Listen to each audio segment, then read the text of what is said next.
Hello, everyone. This is Cy Wakeman, and I'm coming to you with a special edition podcast. We're going to put this under the title of Life's Messy, Live Happy, How to Live Content, or at least regulated and staying in the ball game in a really imperfect world. And so I'm coming out with a couple of resources that I used to get through COVID. I used for my own mental health and my own well-being. I'm bringing you all my favorite experts, and hopefully this is just an offer of service that something we bring to you can help you live skillfully in today's world, which has a lot of unpreferred reality. So I'm starting this series off with Charlie Pleasant. Now, she is an LCSW, so she's a fellow social worker. I'm just a BSW, but she's master level licensed therapist. But what I also love about her, well, there's many things I love about you, Charlie. I'll talk about you. We say in therapy, talk to them,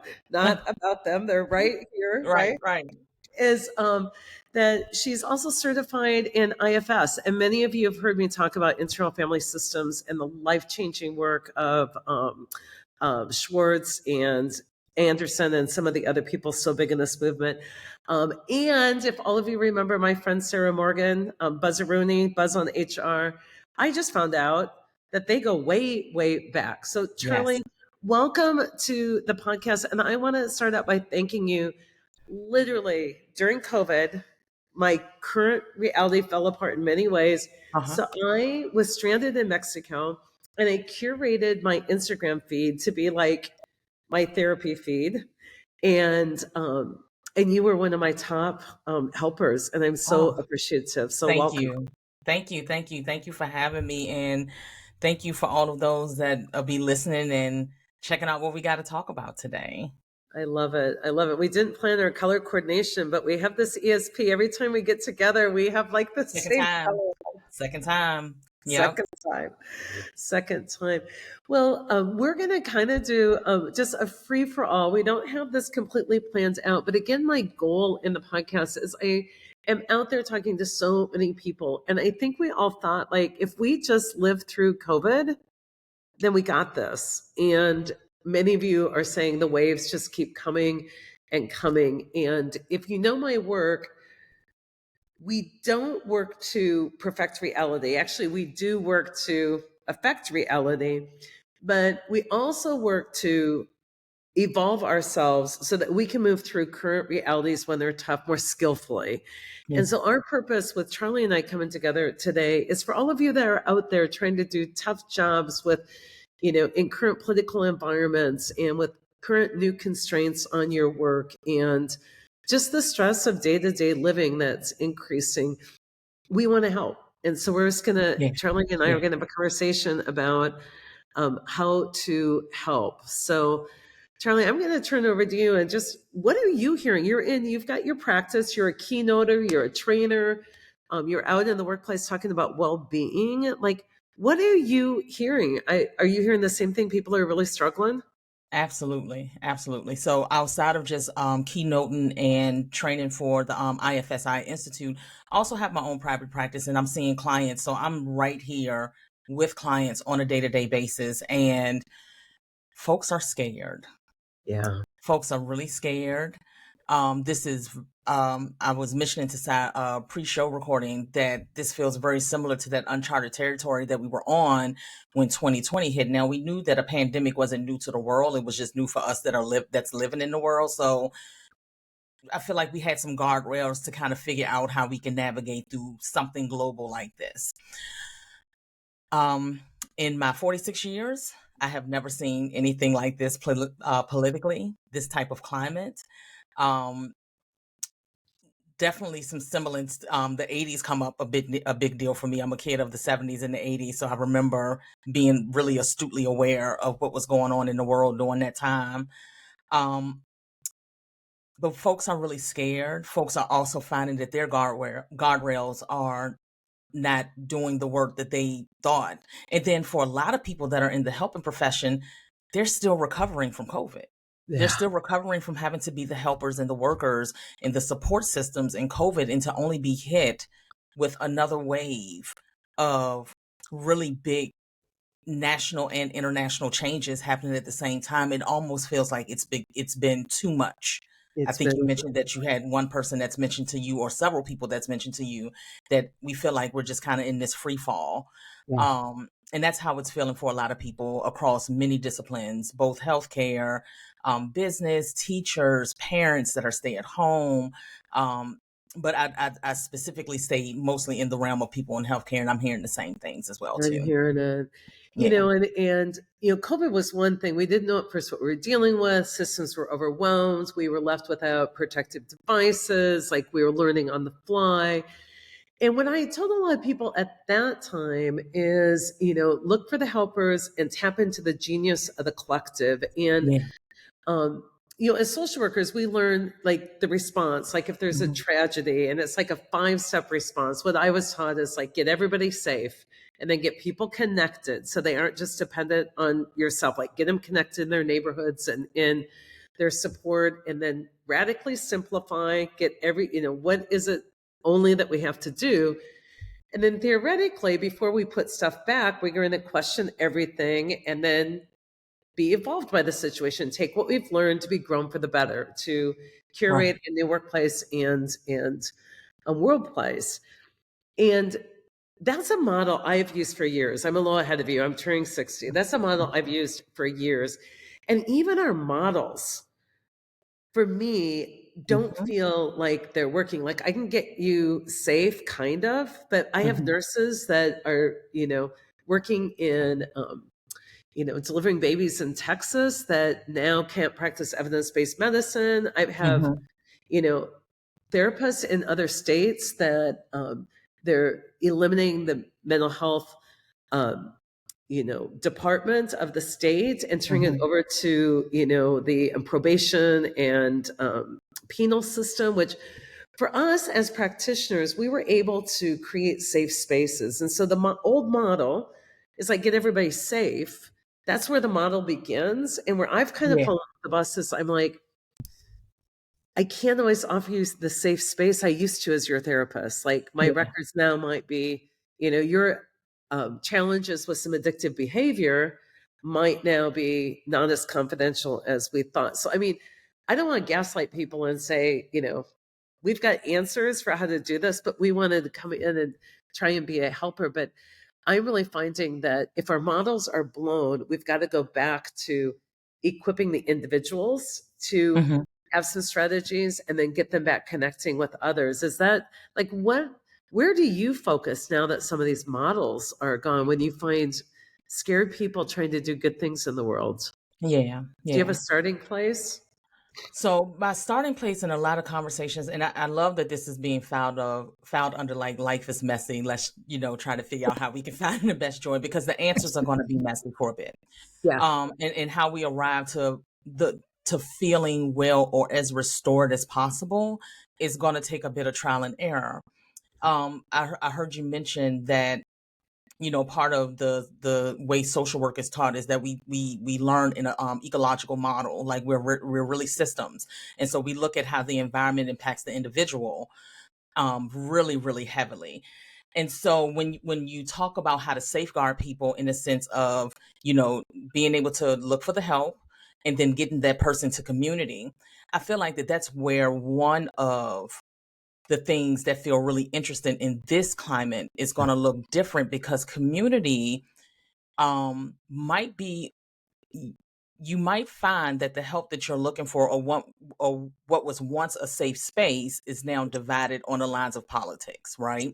So um polarized. so where you would want to place them in community, I'm hearing a lot of conversations of people saying, I can't go to family functions because we disagree with things politically, or I'm not opening myself up to having conversations around X, Y, and Z politically. And here's my thing: what I tell my clients, or just even my personal ethos, is that I'm not here to shame anybody about what happened on election day. What happened is what happened, and now we got to do the work to move forward. It's our Um, reality, it's even it, if it's the it's to your point. It's not a preferred reality, but it is the reality that we live in. Shame moves no needle. It never has. Shame lends itself very quickly to addiction. and a lot of hiding. I want to just So that shame doesn't help. It moves to addiction very quickly because we need to numb and hide. And mhm. yeah, yeah, Yeah. absolutely. So I really try to work when I'm speaking with individuals not to shame anyone around whatever decisions that they're making, but again, but also keeping in the forefront of the impact of decisions that are made. There are consequences for decisions that were made. And so now we're living in those things now. So wanting to get people to community might mean having to be disconnected from the community that they've enjoyed, which is family. And Um, grieving, a lot of and, grief. and, it's, and it's a lot of grief that's associated with that. So we have to deal with a lot of things being intersected. A lot of things are going to be at the intersection all at one time, and it's going to be multiple things that are happening at one time. So to your point, yeah, the models are not failing, but it doesn't mean that we're not without skill. So your question was, what do I do to begin to work with my clients around this? The first thing that I ask my clients is, what is your ethos? What are your values? What is your value system? And what are your ethics about who you are, who you say you are in the world, and how you want to move through the world? Because something is legislated does not mean that you have to lose that practice in your life. I love this. I So, love so, this. so legislation does not dictate Charlie's practice.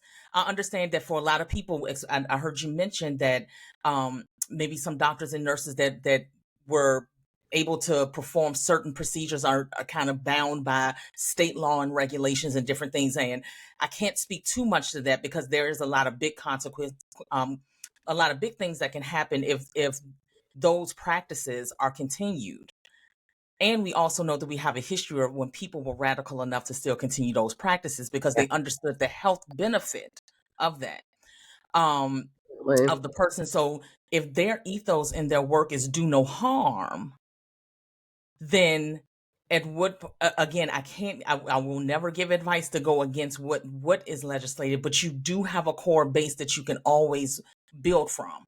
I love And that's understanding that my values, my ethos, who I value and who I desire to be in community with will be dictated by how I show up in the world right now. And I think it's so important to go and anchor in back into your ethos so that you get out of like outcomes are predetermined or my behavior was driven by or I'm living in reaction to. Mhm. Because I know for myself, when I can get back into my ethos, I have a choice then to act honorably Mhm. and honoring my ethos instead of like in low self. I can really say, okay, I'm going to be the light that explodes this thing. Because even if I'm restricted by law, I don't have to be restricted by fear. Right. And even in those really tough situations, I can use given this circumstances, how can I live my ethos? And it opens up some options like, given this constraint or in the meantime, I use a lot of this language like in the meantime, well, I can't maybe overtly do this. I can still get care for my patient. Like I think Right. what happens when we get into fear, we get into fight, flight, freeze, or fawn, and our options are so low self, so primitive Mhm. that if we can get into clear by our ethos and say, I want to move through this honorably, it can be expansive and open up a lot of options. Like let's focus our energy on how we could. Right. Um, and I might not know the answer to that, but I think you can find ways that you can live your ethos that are less restrictive than our mind would tell us when we're in fear. Right. I absolutely agree with that. I absolutely agree with that. And so it's a matter of going back and also understanding that when we do have these really big events that happen in the world, one of the first places that we wanted one of the first things that we typically would like to do, to your point of fight, flight, freeze or fawn, is to kind of get out of our bodies. Like Yeah, it's disassociation a place of just. totally. I mean, the disassociation is real. It happens to the best of us, present company included. Um, right. One of the first things is I don't want to see this. I just need to put these blinders on. And it's important to figure out a way in whatever resources that you have that feels good for you to get back into your body, to understand that in this moment, and sometimes this has to be I want to say like a very in the moment mantra that I have is that right now I'm okay. I know Okay. that there's a lot of things that are going on in the world, but be where your feet are planted. I've heard that so many times throughout the past couple of years. Be where your feet are planted. And so if you're okay in this moment, even though everything externally might be a little chaotic, understand that right now you're okay. And the more that you can ground and affirm that in yourself, you can begin to drop back into your body to ask the next question. What is it that I need in this moment? Mhm. These are so great. Yeah. Yeah. What is it that I need in this moment? So get back into your body. Come on back to earth. We're here. We're back in this group project that we didn't sign up for, right? Yeah. So just come back on down here with us. I know it's not out there, it's right here.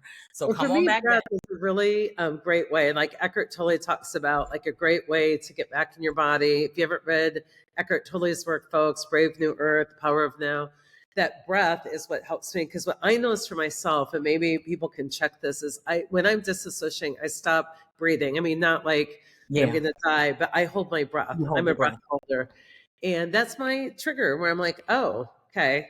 And I'm holding my breath, getting madder and madder about something. It's like, come back in.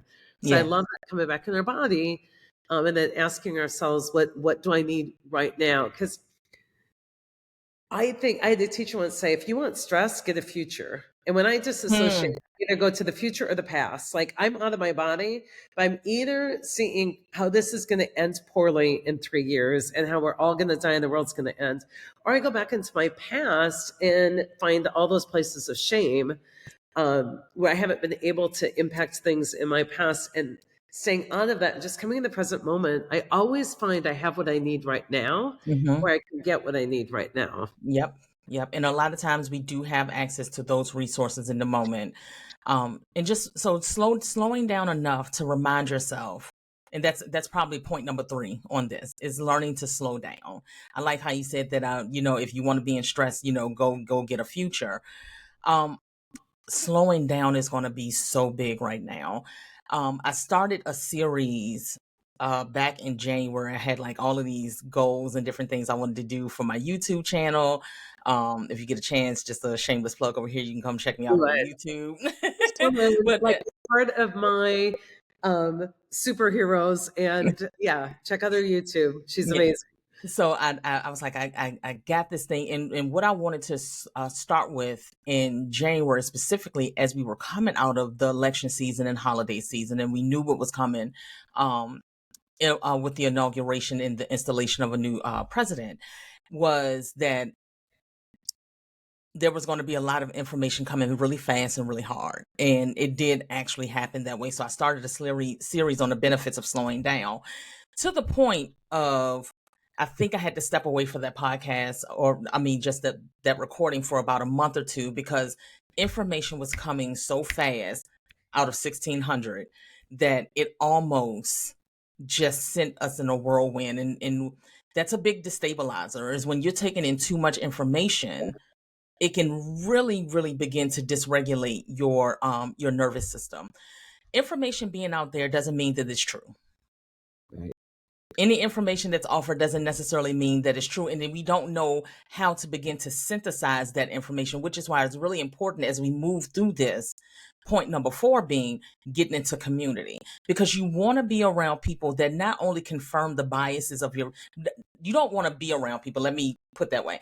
It's not in your best interest to be around people who confirm your biases of fear Yeah. and just doom and gloom at this time, because if you search hard enough for anything, you're going to find it.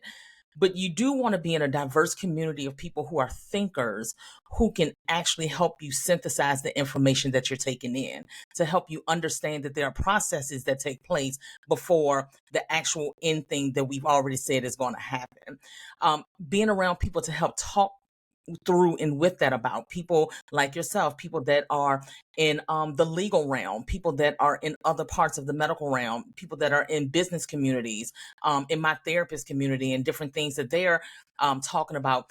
being able to be in community helps you synthesize the information, and then you can begin to pick through and see what parts you want to keep, what parts feel important, and then what parts are trash and you need to just disclose of that or discard of that. So really being in community to help you make sense of all of what you're taking in is important, because if you're trying to hold it by yourself, you're going to shut down, Yeah.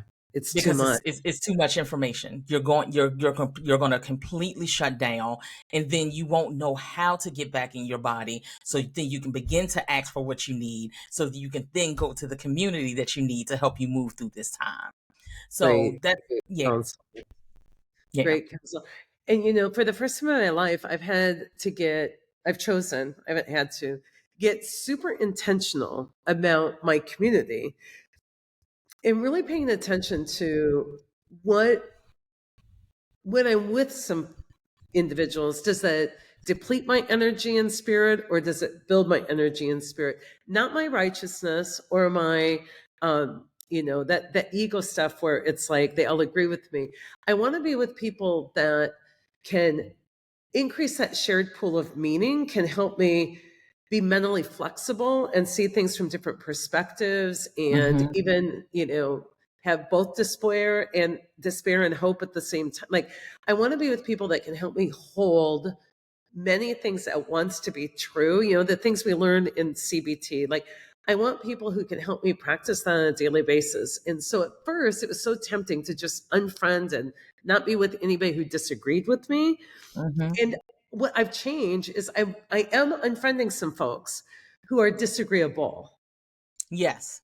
And so it's not that they disagree with me, but they're disagreeable, but that we can come together on some hygienic rules of our community. Like, when we're together, we're going to treat each other in, ways that fosters everyone's well-being and everybody's rice bowl is full. And I've never had to be that intentional. Before I could just turn up the volume on some of my, community members and turn down the volume on others. But I've had to be the biggest grown up ever, as if I'm Hmm. picking a preschool for my like little girl inner child. And Hmm. I'm like, do I really want to turn over the care and feeding of this little girl to like these caregivers? And and do that without writing everyone off. I'd love to share a technique I'm using. Maybe it will help. Yeah. And some Yeah. smart person told me this. It goes into boundaries, but a boundary isn't a rule for like how you should treat me. A boundary really is more like a guideline of how to get along well with me. How it's like my user's manual. It's like, what are my non-negotiables, my limits, my desires, my preferences? Like, how can I inform you of the place we can meet where I can love both you and me at the same time? But it's Right. not what I'm doing to you. It's a hard boundary is, if this happens or if you behave this way, then here's what I'll do. And just letting people know that. But I'm working on boundaries, and I was like, it seems so black and white to me though, like you're either in my life or out of my life. And she said, just imagine a target with a bullseye and then concentric rings. Hmm. And she said, take all the people you love and just find the right ring for them. So some Oh, people I are love in, that. yeah, they're in your inner circle. And I tended to have kind of porous boundaries, thinking I'm so strong, I can handle anything. So once they're in my inner circle, I'm completely unconditional and generous, and because they're really safe people. And so in my inner circle, I had too many people. And so I moved like a few people just one circle out. And then I found out I didn't resent them and I didn't get mad when they texted me. Like, I moved people out concentric circles until I no longer am mad at them all the time.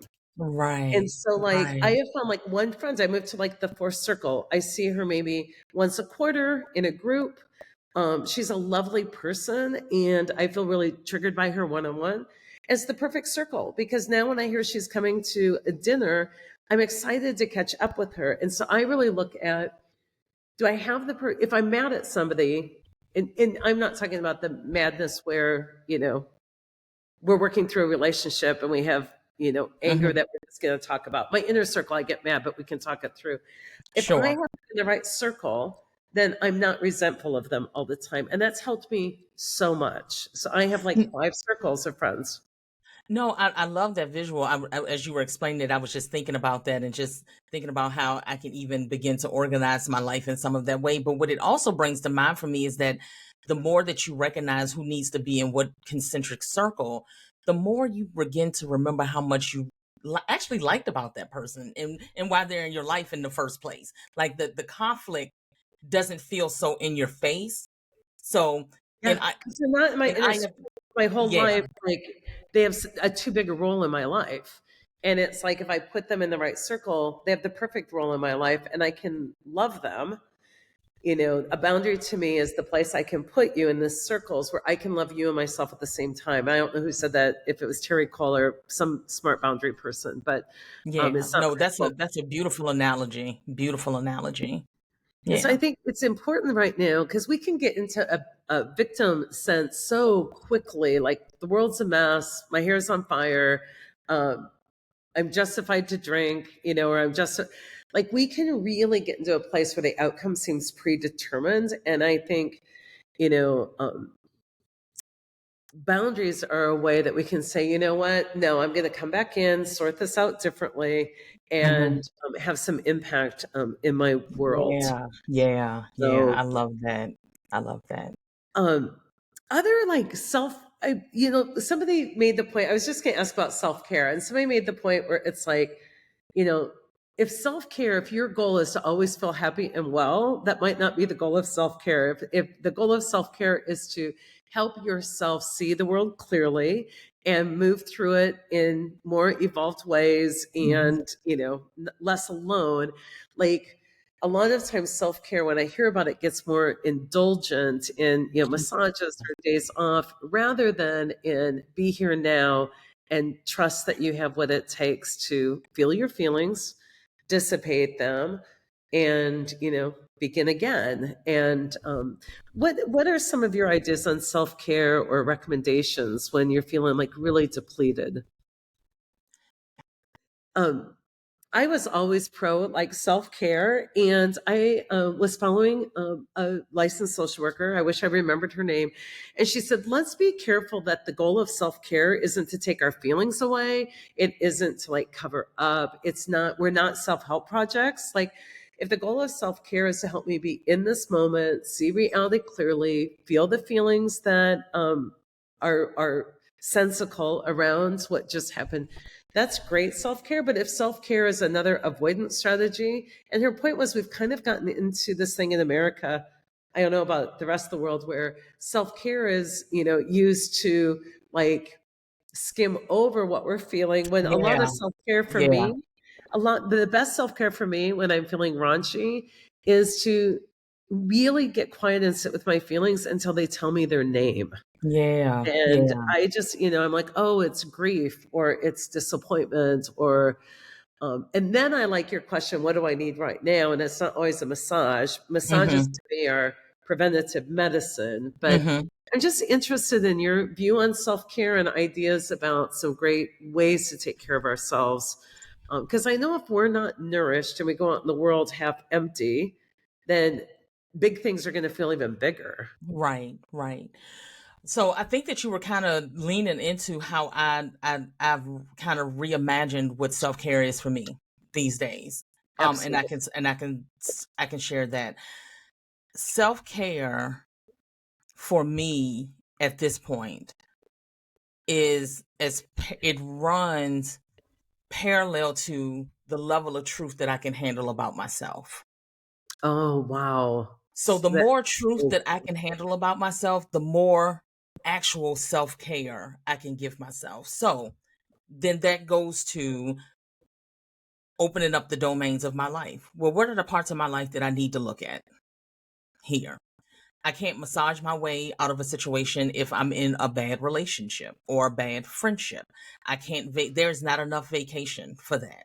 There is not, that try as we may, there's not enough international flights that can undo the fact that I might be dodging a really major decision that I need to make in my life. So self-care and honesty run just like this for me.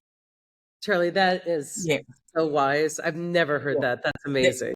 the more honest I can be with myself, the more That's it. The more honest that I can be with myself and show up, even to your point of being able to feel the feelings that's there, the more honest that I can be with myself, the more I know how to take care of myself.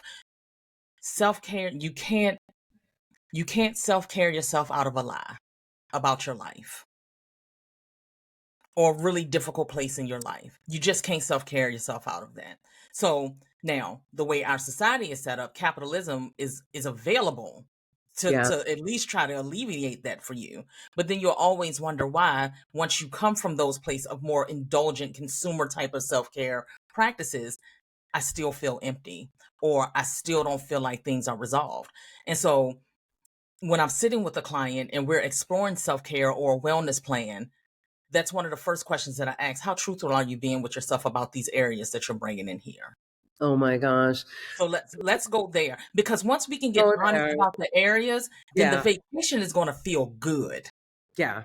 Or there was Th- one day where I had gone to every Make Your Marriage Work workshop. I looked at our bedside tables. I had a stack of like 30 books on how to be a better wife. He had kind of a dirty coffee mug on his, and I'm doing all this self care and all this reading and all this studying. And I would not face the fact that this was a really abusive marriage. Like, Yeah. yeah, and the truth will set you free. I mean, Rilke says, my favorite poet, one of my favorite poets, Rilke says, when you learn to trust yourself, which is all about honesty, you'll know how hmm to live. hmm So I would love to dig into that. And I think if we can kind of shape that into what we're talking about now with self-care, the more you learn how to trust yourself, the more you learn how to care for yourself. Because then you can actually, it's almost the equivalent of eating junk food when you're hungry. It doesn't satiate anything. You're still going to be hungry. But if you actually eat something that has some nourishment to it and has whole foods to it, that's really going to sustain you. It's the same way that I believe that we have to look at our life. Am I just taking in things that are junk to fulfill something that needs to actually be made whole in a different way or need to be revisited to get something else for that? So, self-care is less about, for me, consumer, what we can consume to actually feel better. Because here's the misnomer, or the thing that we don't talk about with that, is that we assume that everybody has resources to do this. And so if we're saying that this is the only way that you can access self-care, and I've talked about this for years, if this is the only way that you can access self-care, then what you're saying is that self-care isn't available to me Yeah, because I don't it's have only for the access to these wealthy and things. privileged. And Yes. so how helpless would that feel if I'm only seeing self-care packaged in this particular way, knowing that I may not have the financial or tangible assets to get that, which means, or can equate, if I don't have this and I can't get this, then I can't get well. That's a really that's a really tough message for someone that consumes or has a very limited understanding of what self-care it is, or what self-care is. Self-care simply is trusting yourself and truth about yourself. The moment that you can do both of those things, you can begin to make the decisions that you need or make the pivots, because everything isn't overnight. A lot of times you have to unwork what you work. And for a lot of people that come and see me, you've been working these things for years. I love that. You, You can't just all of a sudden, mm-mm. make a huge change. You got to unravel some things Yeah. before you can build. That's a great analogy. And it makes me think too, like so many organizations are like, we're going to bring in a well-being program and do yoga. And I do yoga. I love yoga. hmm But until we tell the truth about our workplace and we're really looking at, what is happening, a lot of those programs that people are calling well-being and offering aren't going to scratch the itch. Um, yeah, I was just thinking, in case we have to edit this, I was just thinking that what you're saying really helps me understand why some people, when we bring in well-being programs like a yoga class, are really frustrated because it is, while yoga can be very good for me, those things aren't self-care as much as they're dedications to have to build my capacity hmm to and have reservoir to. They're not necessarily my fix for. And I think when Right. we bring in like a busy hospital and we're like, well, here's some yoga for your well-being, people can react with some anger about that because they're like, we need to tell the truth about what's doable and not doable right now, right here. Either I'm underskilled, and if it's grow me, or Mm-hmm. this organization's not workable. But your definition of self-care, I love that. It's like, it starts with the truth telling. It starts with the truth telling, and that's why I love the IFS model so much. If I just had I to want kind you of, to talk about if that. I had to utilize just an example that you brought up about the person who becomes angry when a yoga instructor comes in for like a day of wellness, IFS would invite you. So, do you feel okay to turn towards the part that's having a reaction to the yoga teacher coming in here? And so, let's just role play this for a minute. Sure. This part might just feel completely angry. I don't know why they're bringing this in. I feel like that this isn't addressing any of the needs that I have, and this is not going to help. Okay. And so, how are you feeling towards that one right now? Well, I'm actually feeling really frustrated about it because what I actually need is, there we go.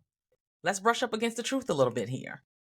So, what we might find out is that, to your point, yoga isn't needed. This response is happening because this person has a deeper need that they're not able to maybe connect with in that moment. But here's the thing with IFS: the anger isn't the enemy. The Right. anger is the information carrier. It's the portal. It's the portal. If it wasn't for the anger, that person would not have gotten to understanding that what I don't need is stretching. What I do need is maybe a week off because my back hurts. Yeah. Good Because information. there's some stress that's happening here. Or I might need to revisit the workload with a supervisor who's asked me to take some things on that we don't have the people power or capacity for. So the outward world would look at anger as that's not the appropriate response that you need to have. IFS looks at that as, wow, look at the beauty of that protector that gave you that And information. get curious, get curious and compassionate towards that part. For those of you that aren't, I'm not an expert. I've just been a beautiful recipient of IFS. But if you're interested, the work is from it started with Richard Schwartz, but there's a lot of great practitioners out there. Charlie's one of the trainers. She's certified, well versed in that. IFS's mantra for me, this is Cy Wakeman's interpretation, are like all parts welcome. All parts are And welcome. in Hmm. my life, when all these parts of me would show up, I'd be like, not welcome. And I want to be, that perfect. And as you get into it, not to make it sound difficult, but there's like parts of you that have been kind of exiled. There's been these beautiful parts that came in as protectors, Hmm. and there's these managers. Like when you start to get into IFS, you start to really have compassion and curiosity towards yourself and your feelings and your reactions. And for me, it's a process of like befriending and unburdening. Like, thank you Hmm. for that. I don't necessarily need that protection right now. That's, what would you rather be doing? And kind of release that part of me. And it sounds like it's multiple personalities, but when I find myself, like I have this 13-year-old woman or girl in me who just throws a match and walks away like in an action scene where it just blows everything up, and she's got big fingers waving and she's just like, and I'm out of here. And I Hmm. used to hate her because she would do the darndest things, and now I love her. I'm like, oh, I haven't been listening. If she's got matches, I need to figure out what I need right Hmm. now because she's Yeah, about to blow this. and I love that visual because I can almost see that girl that's just like, if I see her strike this match, I know I need to tap in and pay attention to something here. But Yeah. that's the beauty of IFS work. And to your point, it's the befriending and not pushing out anything, now in any parts of ourselves. What we know, a lot of times when we have people that come into therapy, or when I have people come into therapy, I I might ask the question of, what's your expectation for the work you want to do with me? Well, I want to get rid of this thing that happens to this. And so, my IFS parts get really excited because I'm like, I want to teach you a whole new way of being able to relate to this thing, because the truth of the matter is, we don't get to get rid of any parts of ourselves. When protectors and managers come on board, they're doing it out of necessity of what was happening at a particular part in your life. So the work that they actually do, even though they might not understand the impact of how maybe destructive it is to light the match and set it on fire, they might not know what that is or the impact of what something like that is. So we work to get them from less extreme into a more consultant role in your life. Parts are great consultants, but they are crappy managers. I They love that. cannot lead. They cannot lead because they're limited in their information. They're limited by the age in which they might have come into your life, and they don't know that you're side this older person here that's in her 60s. You're not the 13-year-old girl that feels like she might need to, have the match, right? So, but she might tell you, I'm going to stay here with this match. And maybe our agreement together is when you see me light this flame, we need to come inside and have a conversation about something. So that's the beauty of no parts being tossed out of your system or not getting rid of, because that those parts actually have valuable information to help you move through the world. The first time I came into IFS, and I've been working with this model for about 17 years now, but the Oh, first part of those years was I started back, and if I'm doing my math right, I might not be mathing right, but was back in 2008. And I came in as a client, my therapist, and I had no idea what IFS was at that time, but I had this therapist that I wanted to work with. And I remember going through what I was going through in 2008. Having this experience with a therapist that wasn't scared of what I was scared of inside of myself. And I wow. was just like, this is different. And I didn't have anybody workshopping me. And this is not a knock to any other modality, but I'm really IFS through and through. But there are skills-based therapy and there's process-based therapy. IFS is definitely a more process-based therapy, just like EMDR or something like that.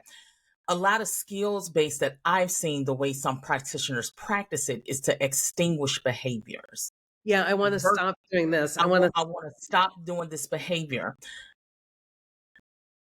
That has some benefit, and we don't have the full understanding of why this part felt like it needed to do it in the first place.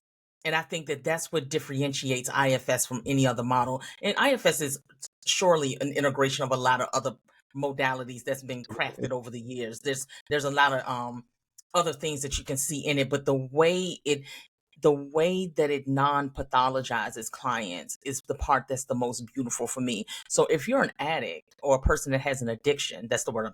If you're a person that has an addiction, I'm not looking at you as an addict. I'm looking at you as a part that's utilizing substances to manage something else. What would it be like if you were able to see that way about yourself versus dare to say no to drugs? That was my generation. Just, Say no to drugs. like if I Well, would have, I could have. If I could have, I would have. if you grew up in the 80s, like seriously, there's a lot of reasons that was happening economically on why people chose to go to substances, and specifically communities that were marginalized. Yeah, How curious are we about that? It's easier for us to utilize or grab at something when the reality, again, is a bit too much. So IFS actually is a huge loving call in to your entire system to say, hey, let's get around this conference table and see what's happening here. And I'm going to sit with all of my parts. I love it. I love So it.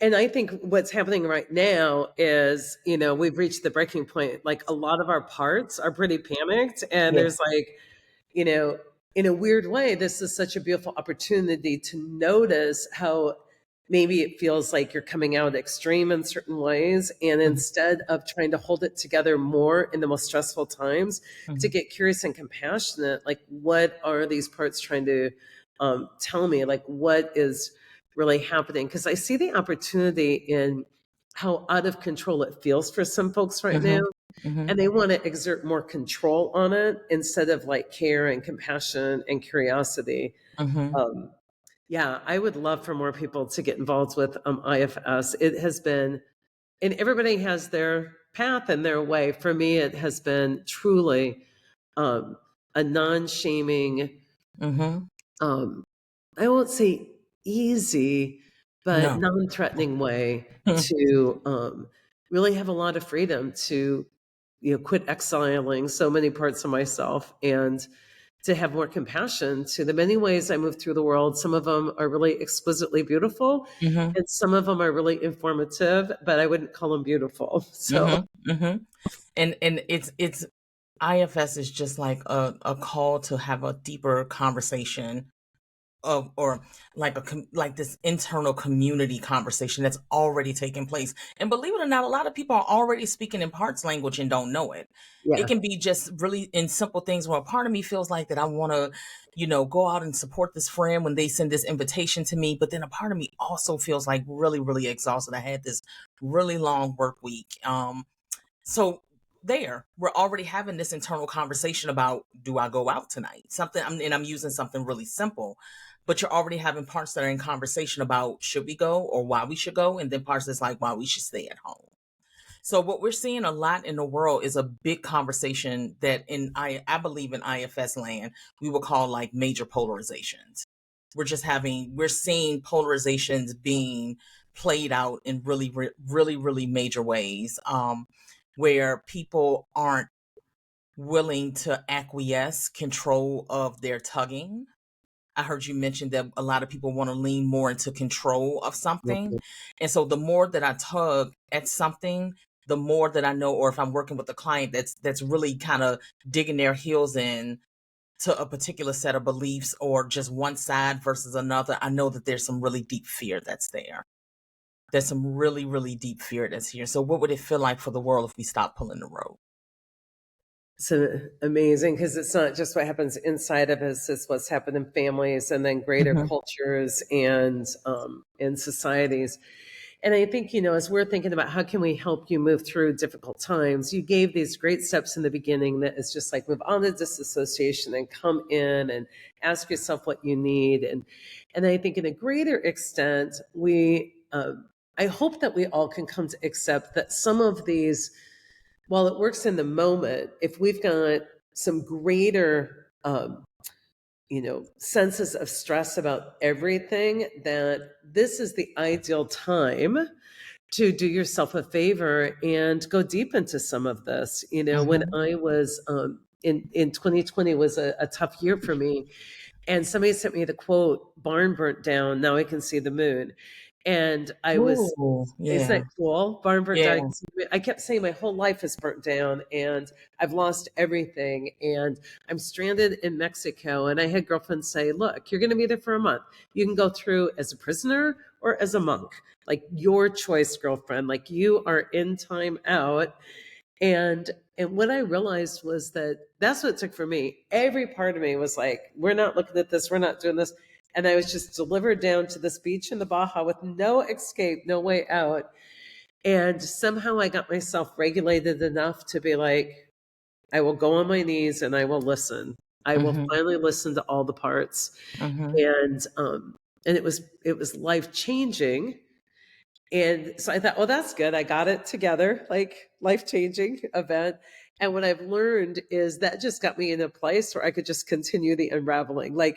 It's such an ongoing process. But I would invite Yeah, people, if you're chronically stressed by what's going on, that's the alarm clock going on in you that you might want to investigate something deeper for yourself. that's Get it. off Facebook and scrolling and doom scrolling and anxiety and stop trying the quick fixes, although that can get you regulated in the moment, and truly figure out, take the invite to evolve yourself so that you can move through this world more skillfully. And Yeah, I think IFS is an amazing tool to do that. it absolutely. I believe that it is as well too. But of course, I'm a little biased. No But bias. just listening to you, just listening to your analogy, the barn burned down. I can finally see the moon. It reminds me of this poet outside. She's from Detroit, Jessica Care Moore. That I remember in one of her poems that I was reading a while back. It says, "Even when two planets collide, a new thing is created." Oh, that's lovely.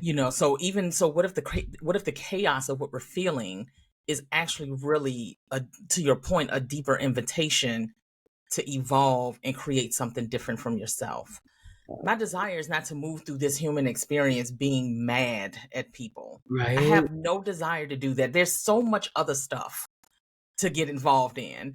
So My true. my desire is not to be polarized with anyone, but I do want to hear your heart that and hear the heart of people who might make decisions that can potentially harm other people without having that insight of that.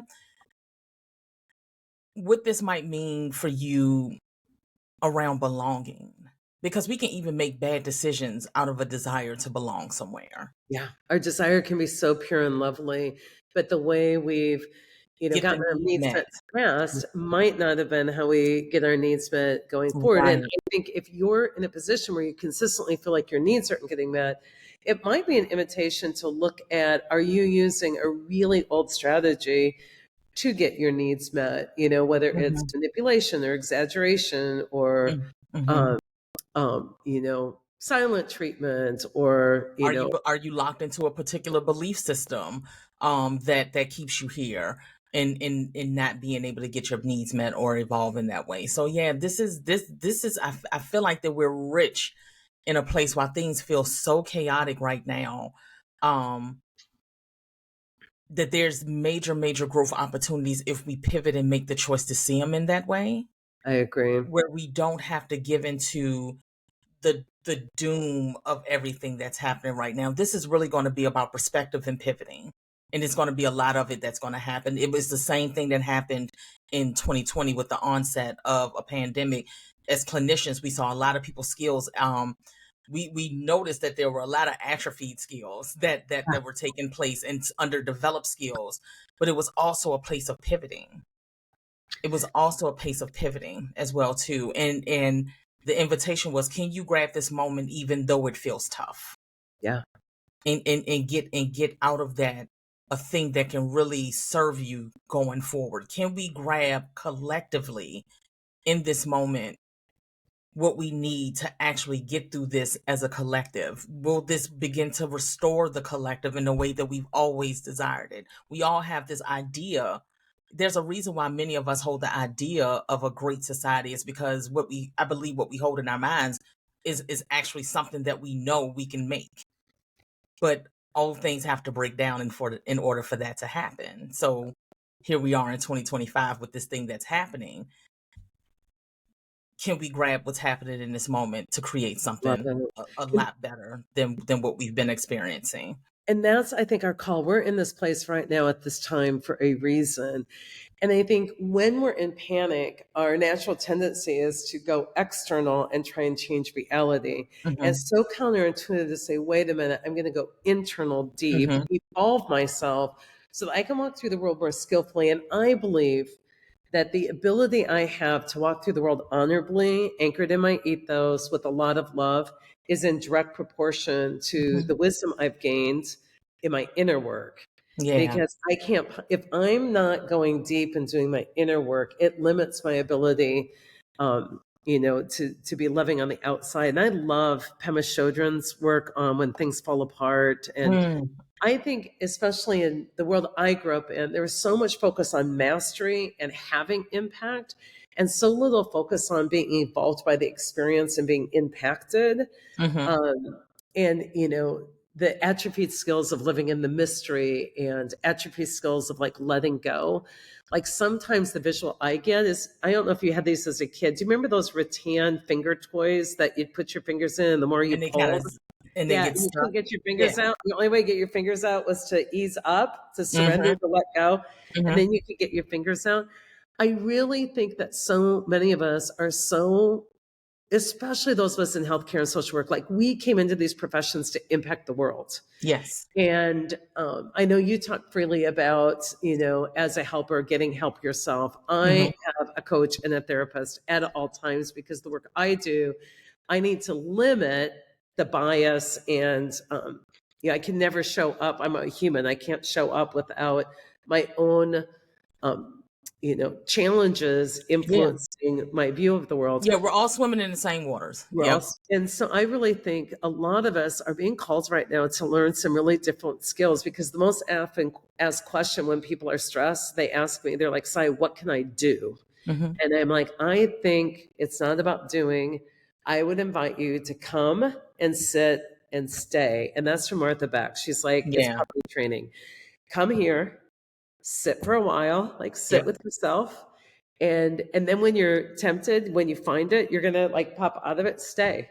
Yeah. And a lot of it is not, it's not rational. It's not, the work I'm doing on like subconscious beliefs and parts. And when people ask me to explain, I'm like, it's not that rational, but I feel freed up. Like Mhm. there's a big protector in me that when I asked them what they wanted to do, it literally was just go play. Like Yeah. she was like 6, and I'm like, and they're like, so that helped you? I'm like, I don't understand it, but that protector doesn't show up very much. She's out on the beach playing. Like, I've removed myself the need for that. But I think that's what's so elusive when people ask my advice. Like, I'm so stressed, and what can I do, and how can we take care of one another?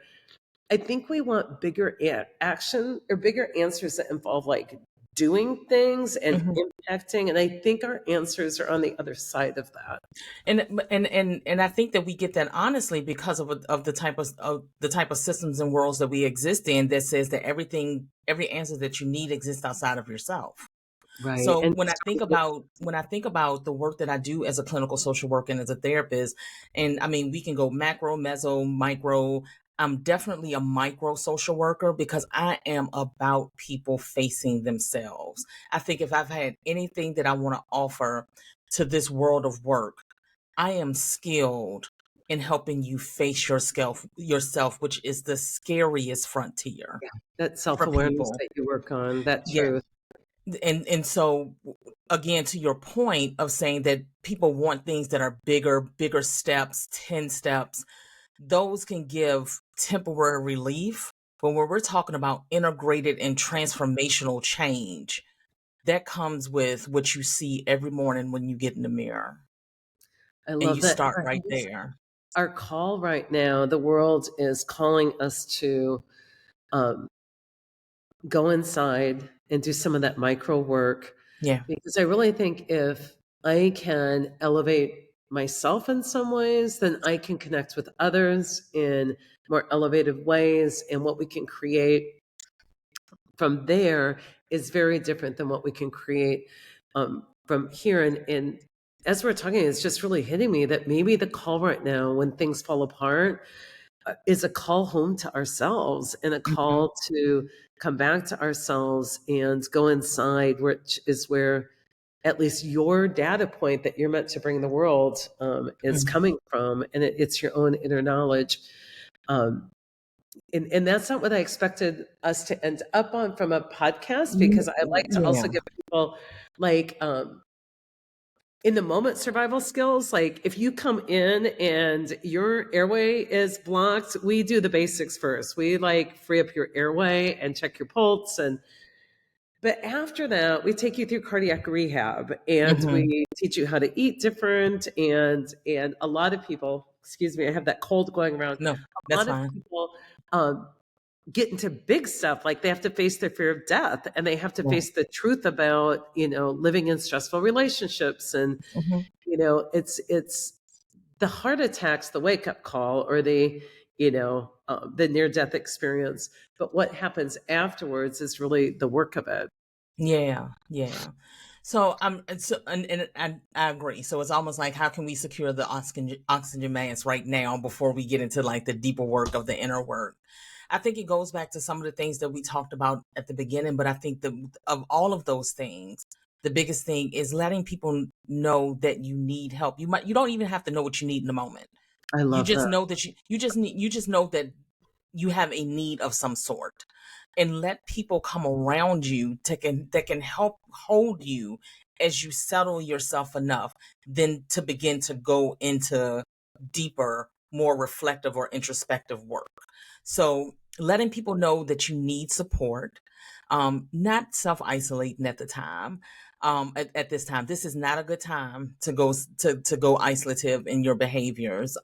It can feel really lonely, and then that's when we'll be more with our thoughts than what the truth might be. Because just because we think it doesn't mean that it's true. It's just a thought that comes across all of this mass. We all have to believe Um, it just because we thought it. It's like it's good to question it.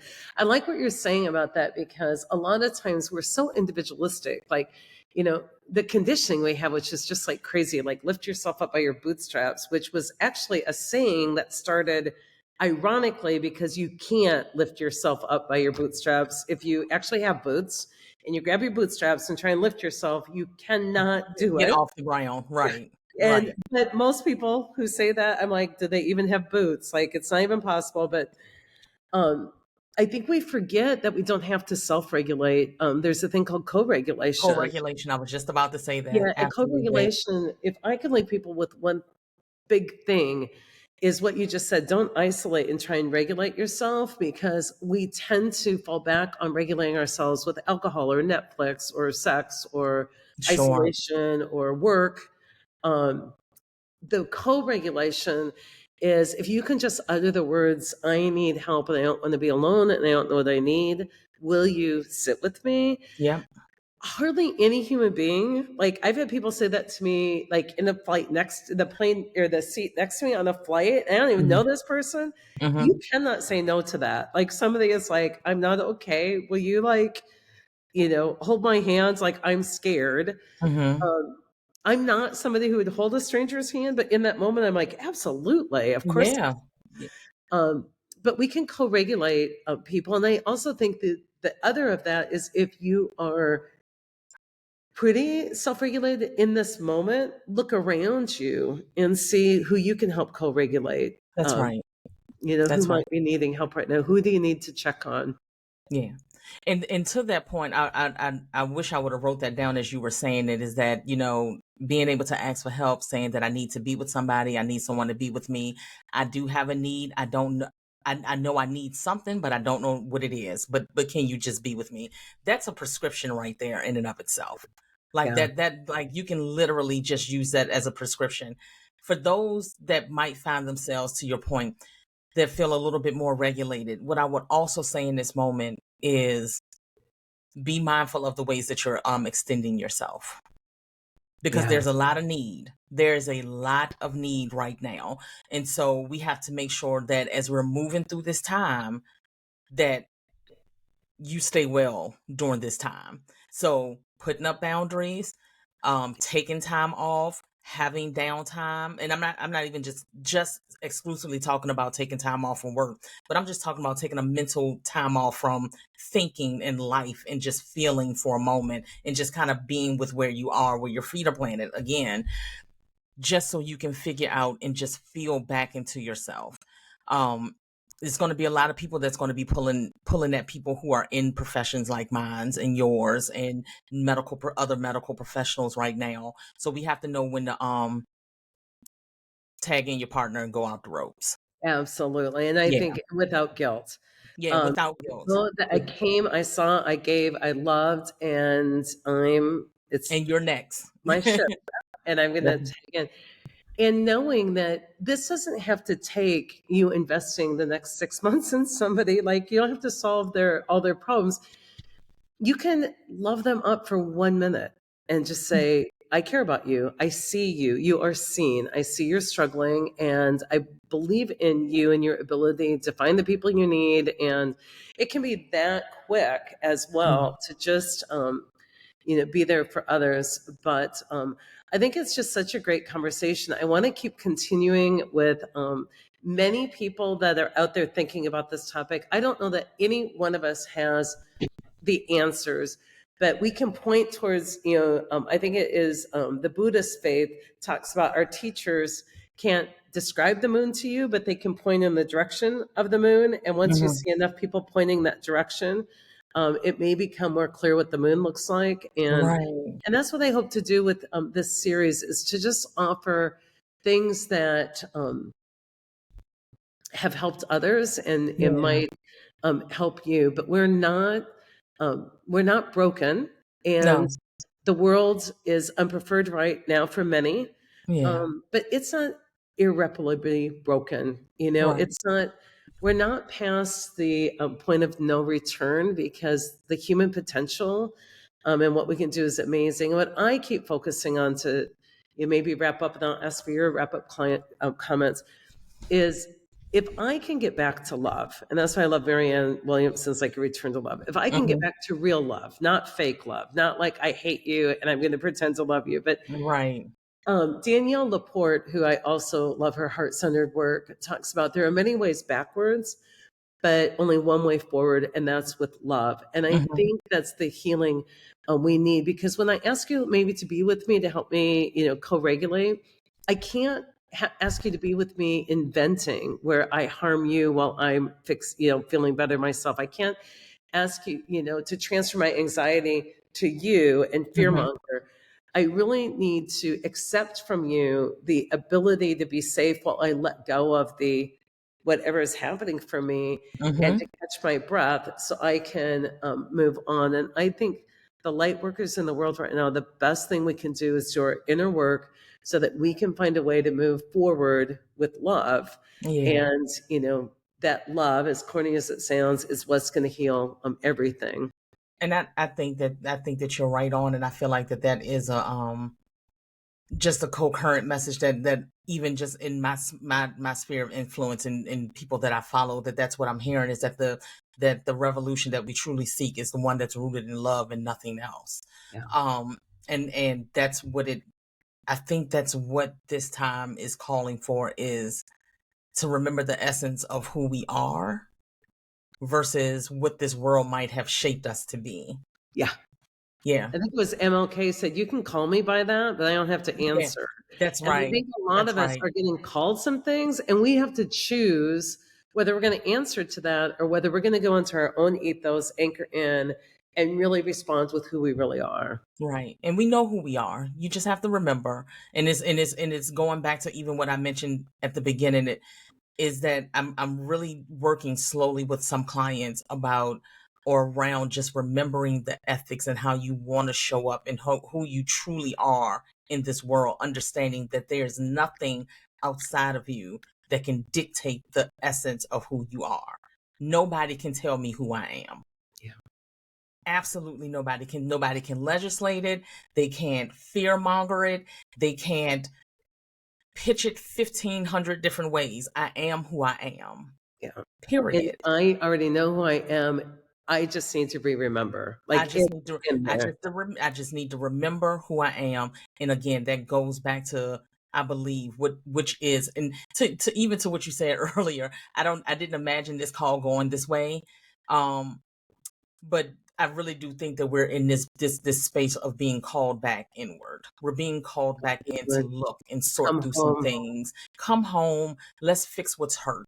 Let's fix what parts have been injured throughout our life's journey. All of us have those parts in our system. Not necessarily fix them in that kind of way. Let's attend to Heal them. them. Let's Yeah. welcome them in. One of my favorite poems is The Guest House. We welcome in everyone, even the one that's angry, even the one that might come and break up all the furniture. That one is welcomed in as well too, because it's a reason why those parts are showing up in the way that they are.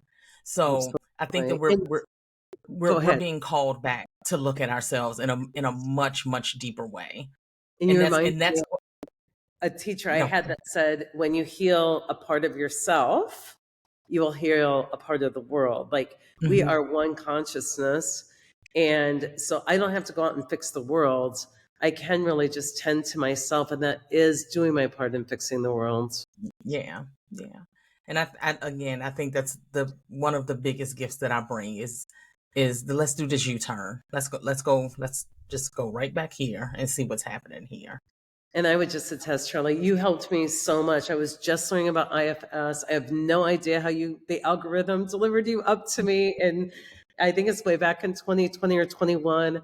But I'm so grateful because your messages, your YouTube videos, at the time your Instagram, and I know you've cleaned up a little bit on Instagram to kind of modernize it with what really resonates for you. Mhm. But your presence in my feed helped me really anchor in and feel Yeah. safe enough to come home to myself and say, if not now, when? Well, When thank am you. I going to turn towards the truth and feel safe enough to see it? And I'm still doing that. And I'm so grateful for you. And I'm so happy I got to bring you to my listeners.